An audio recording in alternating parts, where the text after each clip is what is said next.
So recently I've been covering docks, specifically docks for Steam Decks and RG Allies and the Legion Go, and today I have a brand new dock to show you. Now this is the BenQ Ultimate USB 4 mobile dock BeCreatus GR10. And this dock was sent to me by BenQ, but this isn't a sponsored segment or anything like that. I want to be honest, and I don't want to do a segment where I'm told what to say. This will be my personal experience. So first I'm going to do an unboxing. We're going to check out the device. I'm going to test it over the next week or couple days and see how it works for the Steam Deck and the Legion Go. So first things first, let's check out this box. As we can see, we have HDMI 2.1 for high resolution and refresh rate. And here you have kind of an image of a Steam Deck, which I believe is on the back, which we'll get to. Got a nice clean side here. We have mobile dock here, the name of the device. And then we'll turn it to the back, and here you can see the specifications. Again, we'll be going over that in a little bit. And then on the side, we have, again, high resolution and refresh rates, 4K at 120 Hz, 8K at 60 Hz, unique flip design, 90-degree connector, power delivery of 100 watts, fast charging, and 2.5 gigabyte Ethernet. Now, let's get this thing open.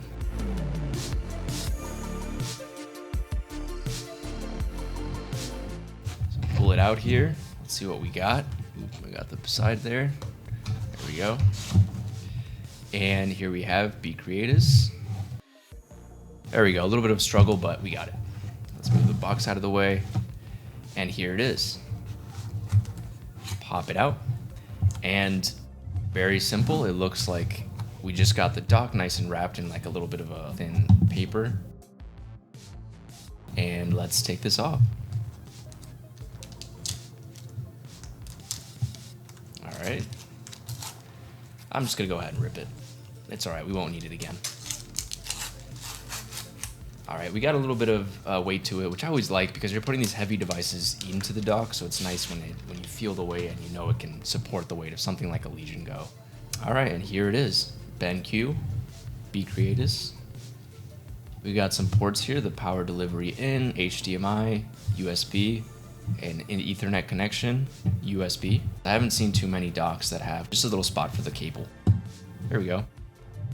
And here we have the cable that you would connect your device to. USB-C connection here, you do have things like a phone you could use or a laptop, and that would be fine since it is just a straight cable.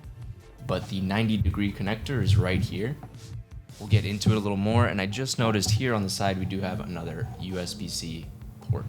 And then the rest of the box, it seems there's a quick start guide, regulatory sheet, and a warranty card. And we're gonna place the Steam Deck without the case to see if it fits nicely, and it very much does. And very sturdy, so that's good.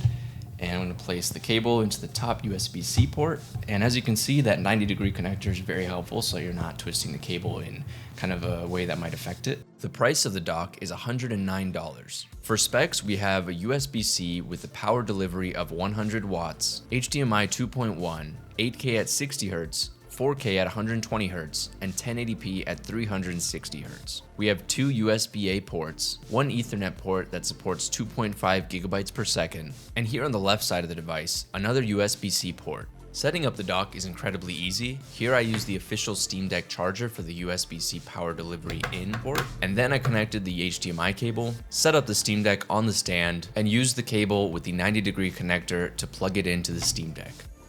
And here it is all set up. I have it connected to a 2K Dell monitor, and being that it's a monitor, it's going to have a higher refresh rate than a lot of TVs, which may result in overall better performance. I tested out a bunch of games. Here you'll see Mad Max and Cyberpunk 2077. Mad Max is incredibly optimized and it is an older game, while Cyberpunk is newer and it's a good benchmark test. Also, I'm using the newer Xbox controller to play these games. Both games ran really well. Cyberpunk does have a few frame hits, but that's to be expected with it running on a Steam Deck. Now for the next test, the Legion Go. Now it does fit nicely on the stand, but you might have to adjust it and move it a little bit to the side closer to the cable because it does feel a little bit too short unless it is moved over to the side a little bit, so the device won't be centered. Something to keep in mind is after long gaming sessions, these devices do tend to heat up depending on the game you're playing, and as you can see here, it is unobstructed on the Legion Go and on the Steam Deck. The device itself should be able to breathe with its fans on. Also for the Legion Go, I did have to use a mouse, so that's connected using one of the USB ports. SteamOS is very controller friendly, so this is specifically for the Legion Go. Keep in mind you'll probably have to use a mouse to navigate the device, but when you're in a game, you can use a controller. Here's some gameplay footage of Batman Arkham Knight and Ghost of Tsushima Director's Cut. These games also ran very smoothly, but there were frame hits, especially for Batman. It would go down to maybe 40 or 45 frames per second. I am playing at a resolution of 1920 by 1200,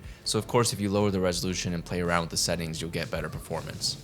Overall, I did have a good experience with this dock. Now, I also understand if you're not willing to pay the $109, there are cheaper docks out there, but with the high resolution and high refresh rate, I've had a really good experience, and some docks do tend to have like an overheating issue. This device didn't seem to have that. I played for a couple of hours. The devices themselves, like the Steam Deck and the Legion Go, did heat up a little bit, but that's to be expected when you're playing heavier games. And like I said, for the Legion Go, I turned on the full fan speed. And I like that the unit doesn't have a back to it so that it's not covering the fans on either device. I also like the size of it and the fact that the stand can close in on itself and there is a storage spot for the cable. There's also the nice touch of the 90-degree connector that you can take off so the cable is straight in case you want to use it with another device. So thanks for watching, and I really appreciate BenQ for sending this over to me. I'll see you in the next one.